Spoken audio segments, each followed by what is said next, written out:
Everybody, hi. In this talk, I want to share my personal thoughts on what I'm going to do with Cyb. I want to remind that Cyb is a kind of robot. Yeah, it has some transformative power. It's intended to transform Web 2 to Web 3. It's quite simple, but not. So the whole idea starts from content addresses. I want to start from top level stuff. Content addresses are the most important thing in this transformation because it gives us the power to verify content that we are receiving from a peer-to-peer network. So if you have this like an ID, you can just be sure that this is exactly byte by byte piece of content what you expect to see. And these is very different with the traditional URL-like stuff, because every time you query any URL on the web, you just don't know what you get from there. And that is from there the concept of CyberLink came. So in my perspective, that IP fast link is like, it's comparable to traditional URL like link, but it points to somewhere, to some exact piece of content. But CyberLink, I don't think that it has like very direct connection in the conventional web, because it's a link between two links. Yeah, and this gives us ability to build up really simple and straightforward data structure, which we called knowledge graph,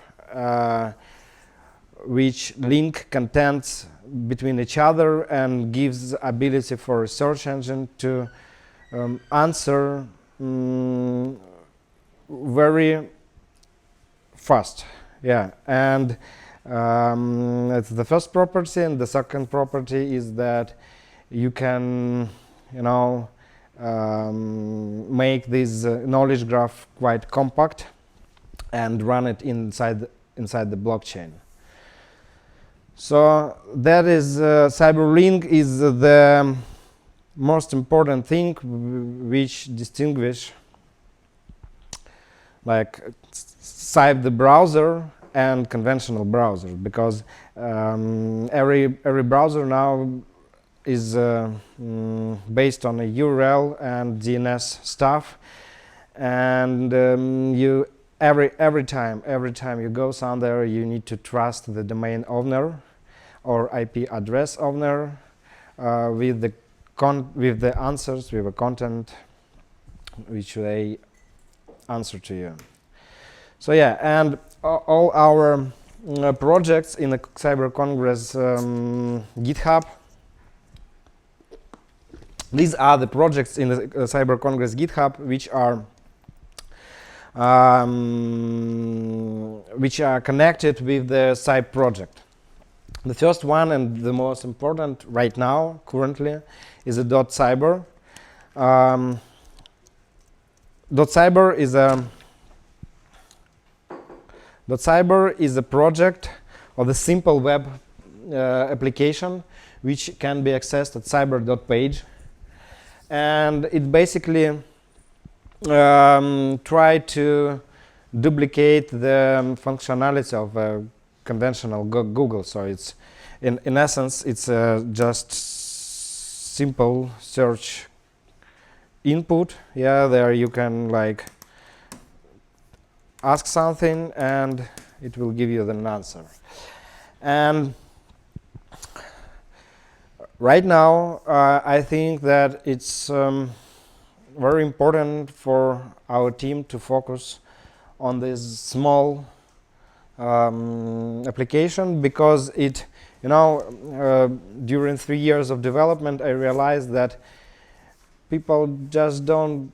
It's not easy for people to grasp what we are doing. Yeah, and the weird thing, but it's really simple to explain. It's just another search input that probably could answer your questions better.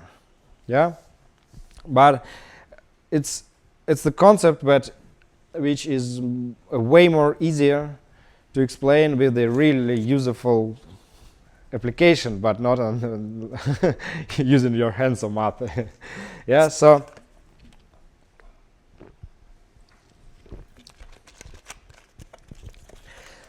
in the following months, I expect that Cyb team will focus solely on a primary, on a .cyber application. Yeah.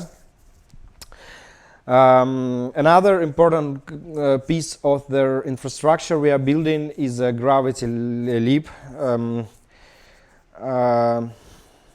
reason why it is important is because everybody now use Google, yeah, but in practice it's really hard for application developer right now to build an application with embedded search capabilities using Google.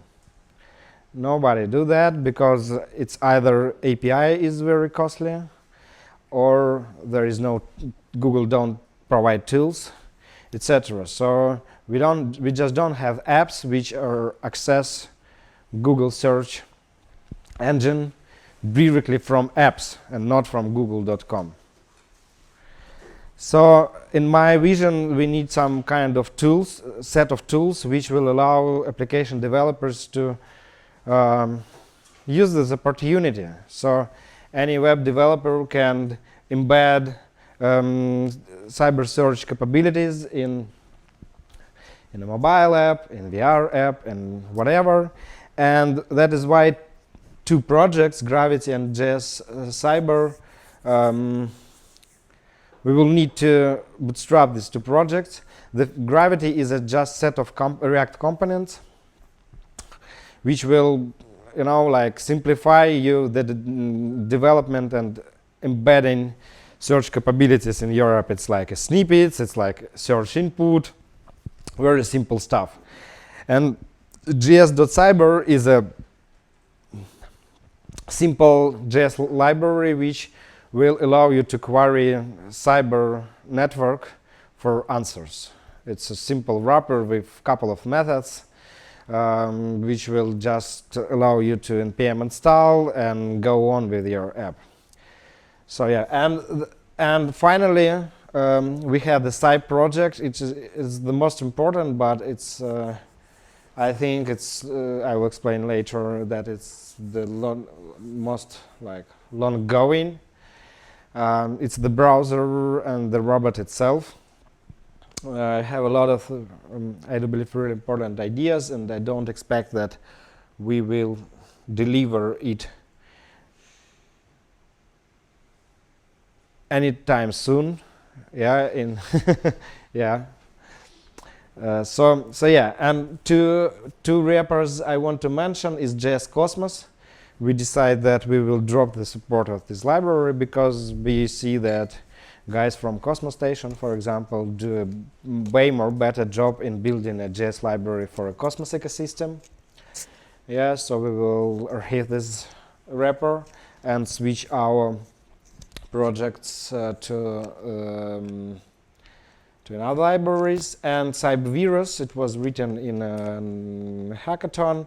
I don't like its code base. This functionality will be merged into the Cyb project and will be released as a part of release cycle of the Cyb project. So Cyb eventually will be distributed into Chrome also.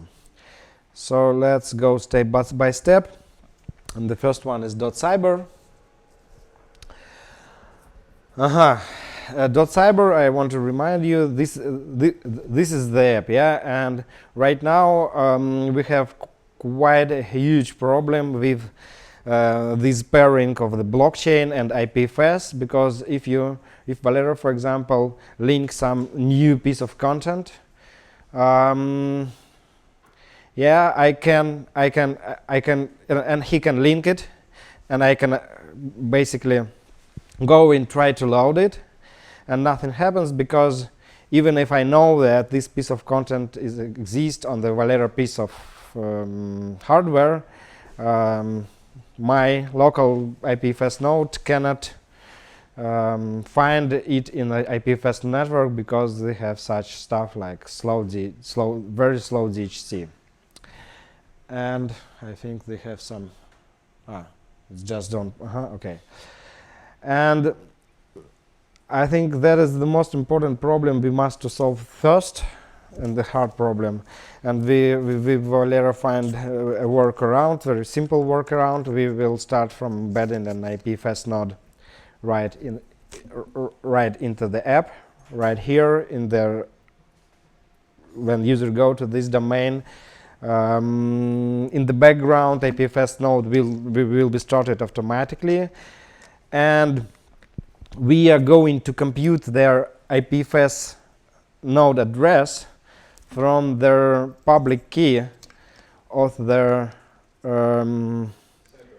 of the Cyber address. Yeah, and that basically gives us really interesting trick that while user query for some IPFS hash, yeah, he can instantly understand on this IPFS node, he can go and get this content, and this will practically solve this slow discovery problem.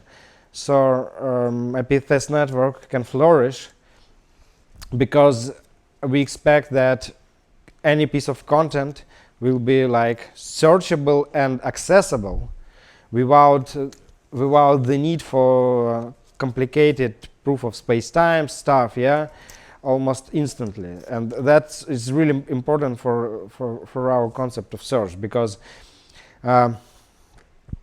it's like my idea is that our search is not only like help you to search like these weird content addresses, but the app must be able to deliver final results from a peer-to-peer network. Right now, you are go and search and ask Google something, he answer you with questions, and when you go to some site and get content, yeah. But in our concept, it's basically doesn't matter where you go. Finally you need the piece of content. That's what you are searching for. So that's the most important and hard problem we want to solve, and we will focus on this in the following weeks. The second really important issue I think we have in this Cyber app is that we want to put security first, to be honest, yeah, and we have these 1 million Ethereum addresses in the Genesis, but we do not want to expose all the private keys to like Chrome browser. It's just not very secure. So we are allowing only using a ledger right now in their app, because we find out that right now it's almost the only way to like make secure web experience without harming harming security of Ethereum and Cosmos users. So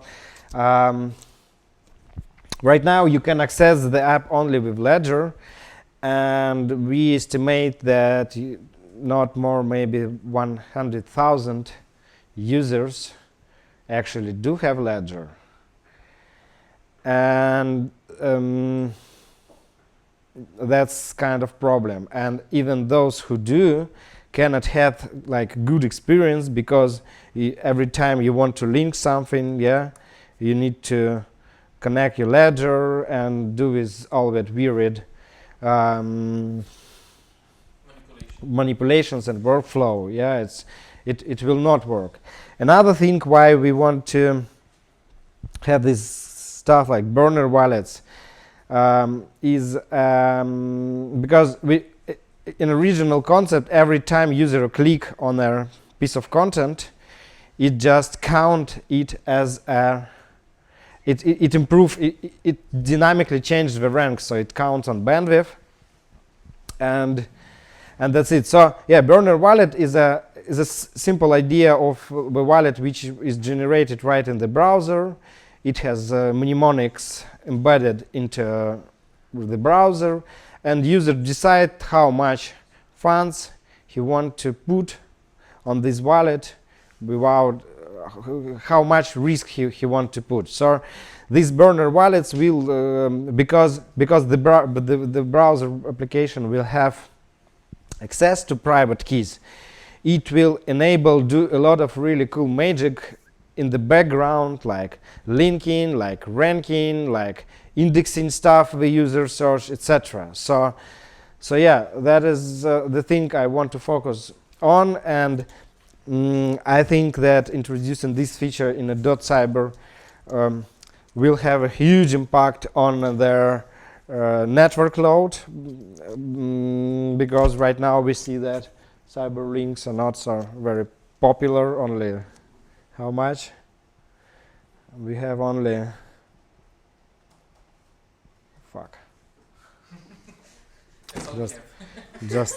just a moment.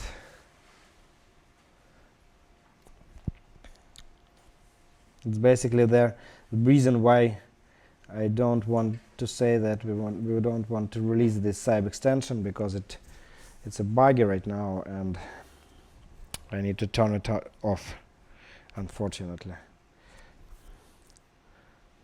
Yeah, so okay, 16 CyberLink, not so much, but with this feature, every click will count as a CyberLink from a particular account, and will improve the rank of this particular links, or their network will start to be loaded better. The third, yeah. Burner wallet's basically just like XDAI, right?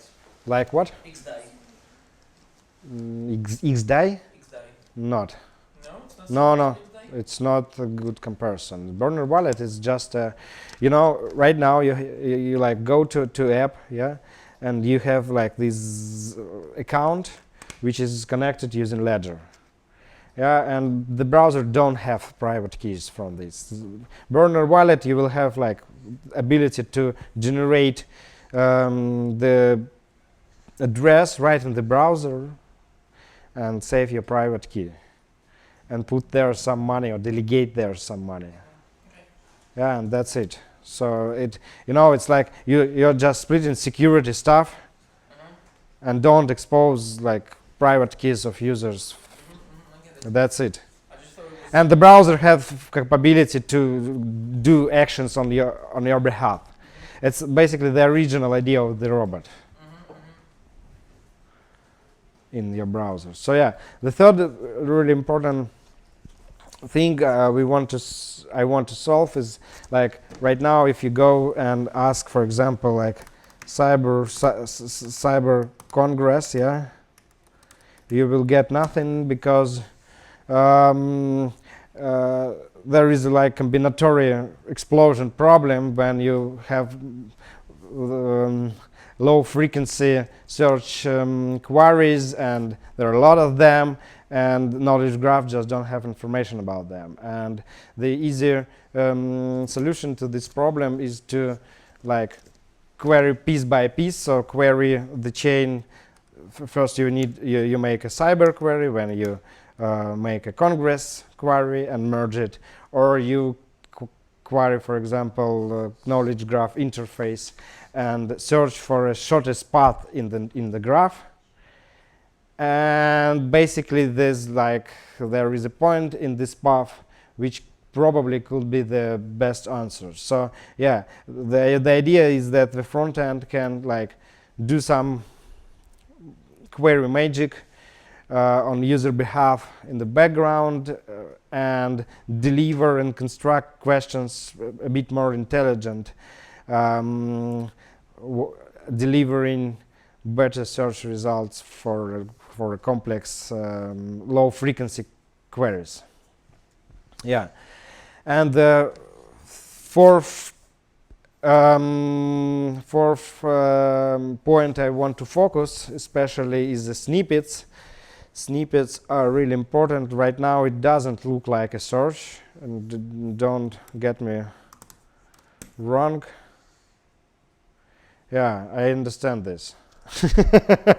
It does not look like a conventional traditional search. Yeah, so our path here is that we will let users to use this application in as is for a couple of weeks.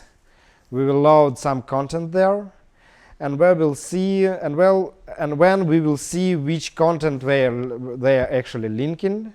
And based on this information, we will start to categorize like this content. For example, these are videos, these are PDF files, these are like just keywords and etc. And based on this basic analysis, we will develop some basic snippets, yeah, which will allow to show more Google-like results, like yeah. So it could be basically anything there shown up, and it depends on what you links. So yeah, those four problems I do believe are really important for a better search right now. Tell about commerce using snippets, business and commerce. Yeah, it's a good point. There are several things we do believe which are not really possible in a Google case and which are possible in the Cyber case. The first one is playing video right in the search result. Yeah, so I think in a month or so, everybody will be able to link any video. Yeah, and just play it from the search result without going anywhere. It's very weird, simple case, but which is so useful and important for users, I do believe. So yeah, I think we will show that soon. The second really cool case is like action buttons right in search results. So, for example, you can link some real goods or virtual goods with keywords, and if user like search for these keywords, he will see like real snippet of this good with a simple pay button right in search results, and without going anywhere he can just do transactions and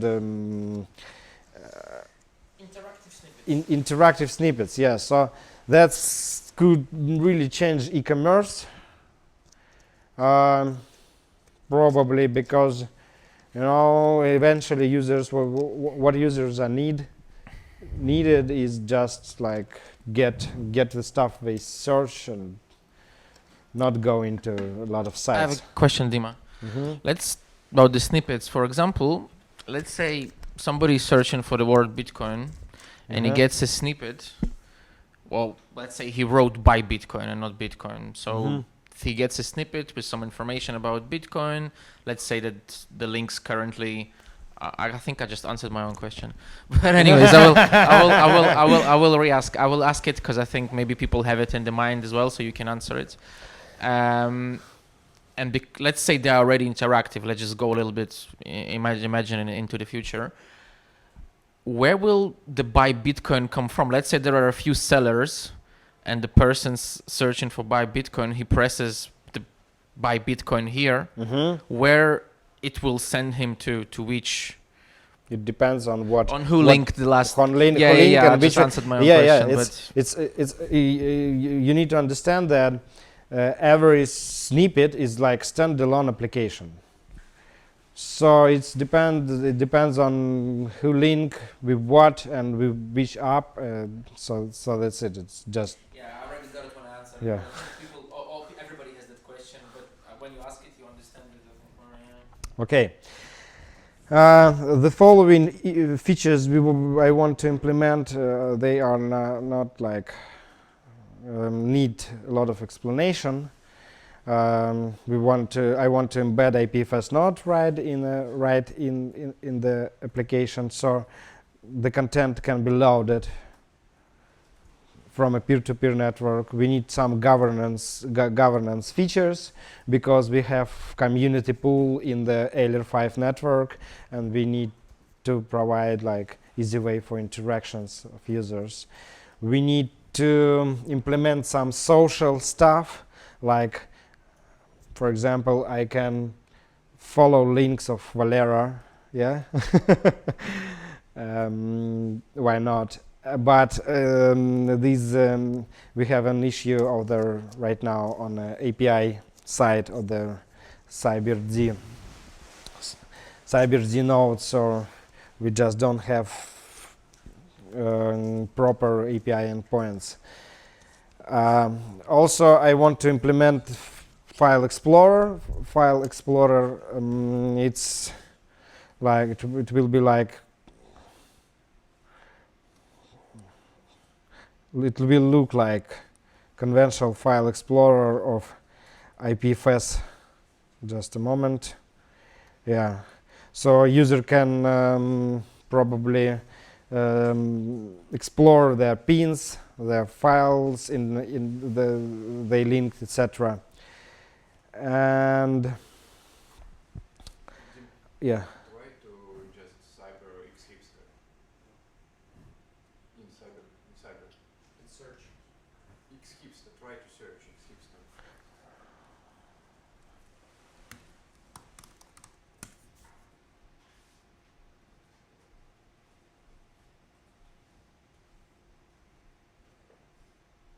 Okay.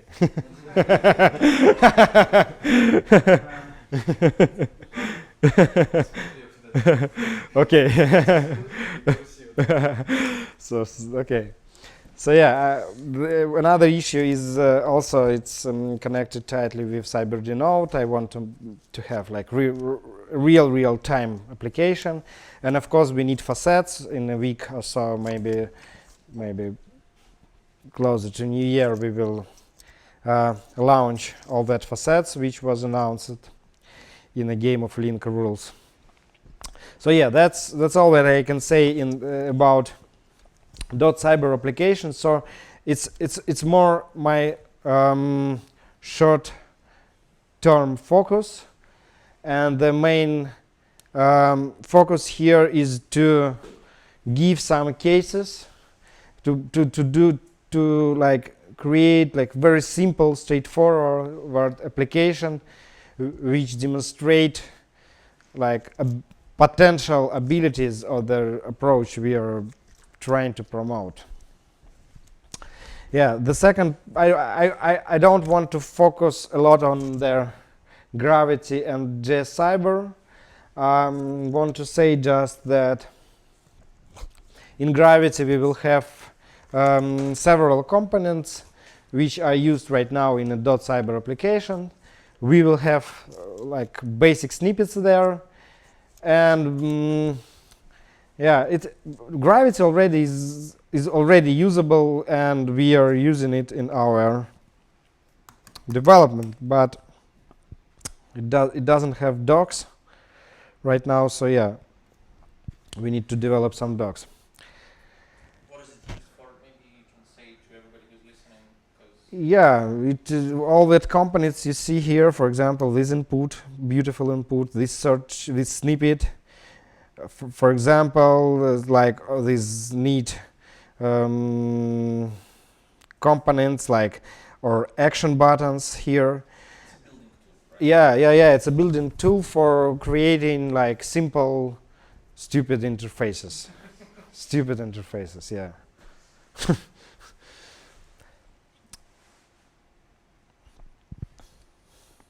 Yeah, js.cyber is just it will. I expect it will be a like simple wrapper around RPC and LCD endpoints of the CyberD node. It's non-existent yet. Sorry. Yeah, and and and create by doing. And couple of words about the Cyb itself. It doesn't.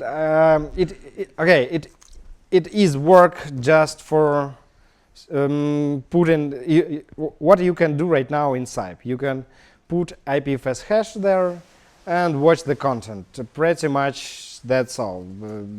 Nothing more. And also you can go to application hash and transact in Ethereum or Cyber network in using embedded identity layer. It has some bugs right now, so maybe in the following weeks the real task for me is to make this proof of concept work. We have some bugs there, so it's just not usable right now. Another, then the next step, I'm going to, embed this .cyber application in a Cyber browser, so all like pieces can work together, including Dura. I do not want to focus right now on Dura because I had a standalone talk 1 year ago.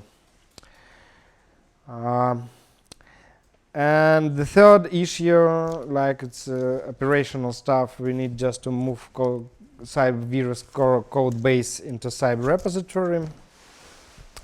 And then when we want to do some long-going research, which research? Yeah, I used browsers for maybe 20 years already, and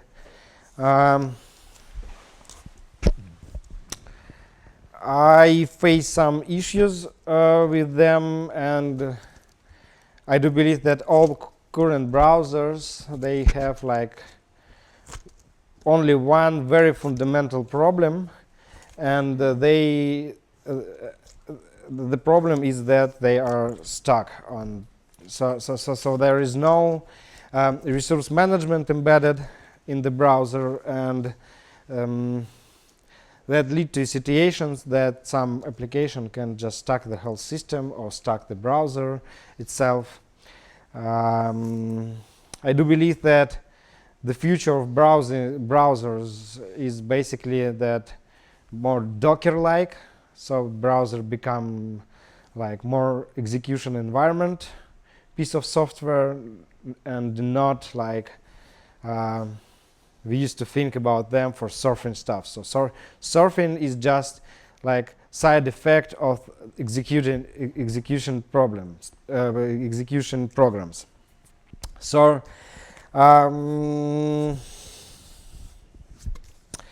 it's not easy stuff because it still has not been solved by even by guys from Chrome, etc. I can prove to you why. If you, for example, go to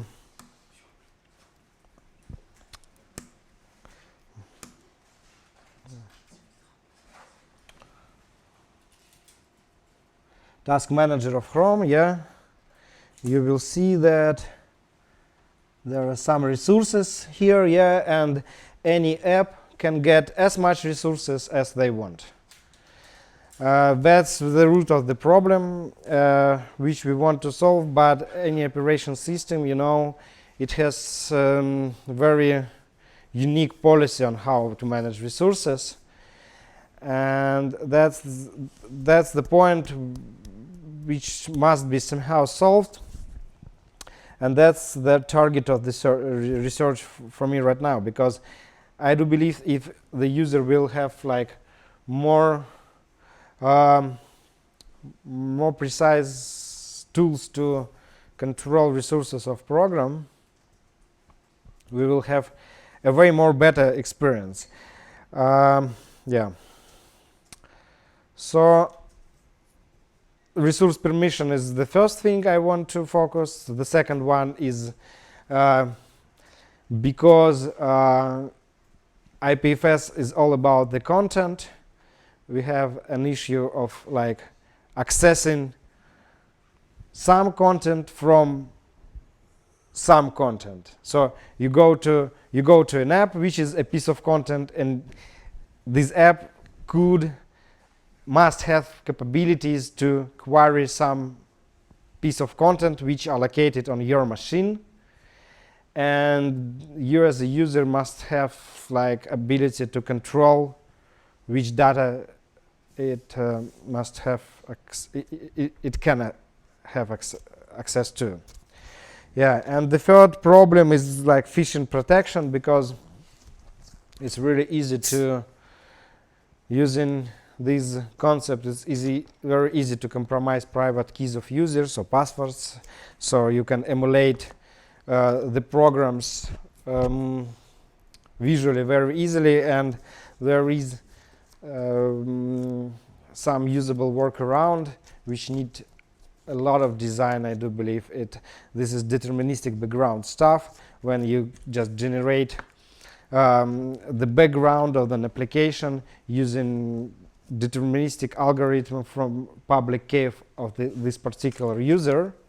Yeah, and so user used to look on this background, and when somebody tried to phish them, this phishing program just don't know this background, yeah, because it doesn't know keys of these users. So it could be kind of tricky to cheat user with this approach. So yeah, it will be like their essential stuff which will be implemented in the Cyb, but it need like a lot of art and design work. It's not rocket science. So yeah, that is my roadmap for the Cyb. I don't want to point exact dates. I think couple of maybe 3, maybe 4 months will be spent on improving the search experience, and in parallel all that research work will be done. I'm going to focus on a white paper in terms of the browser. Yeah, so I want to solve like the fundamental stuff first, define like basic APIs for the browser, the most important stuff like the backbone, and then start to develop, because the issue of choosing the stack is another issue, where there are a lot of technologies to choose from, and the one we are particularly looking on is like Hoon. That is basically the reason why we are dropping this community, because it could be the case that not micro, but nano kernels is the future of their operational systems and computing itself. We see right now in operational system like micro kernel trend, and the nano kernels could be like the next big step. So yeah, I personally do believe in this approach. I don't worry that like alien language issue. Yeah, we need a browser. We need. There's a fuck Google channel in orbit, so you can actually you know how to find it. Yeah, we need a browser that can sustain like collapse of civilization situation, and will be possible to learn by their engineers afterwards. Currently, it's kind of unimaginable that 1 or 2 or 3 engineers can grasp all these layers, like Linux, like Chrome, like virtual machine of the V8, like all that layers on top. It's really complicated, and the cool stuff of Urbit Stack is that it is like 30,000 line of codes. It is graspable by one single engineer, and that's include a network layer and the operation system layer and a lot of necessary stuff. So yeah, we want to like build simple things that last for years and decades. So we are not in hurry. I don't think that personally that web-free browsers like Brave are the way to go. That is, by the way, it is the first. It is the only browser which asks your passport right now. Even Chrome and Mozilla Firefox don't ask. But if you want to get Brave payouts, they ask your passport. So, so fuck Brave also. Yeah, and if you believe also in an idea that we need to build really cool, open, and reliable browser, we can build. You can join this project. Join this project on GitHub. Ask me questions. I'm going to work on this project for maybe couple of 2-3 years ahead. And in the end, I think we will have something that really could last. Yeah. So that's it.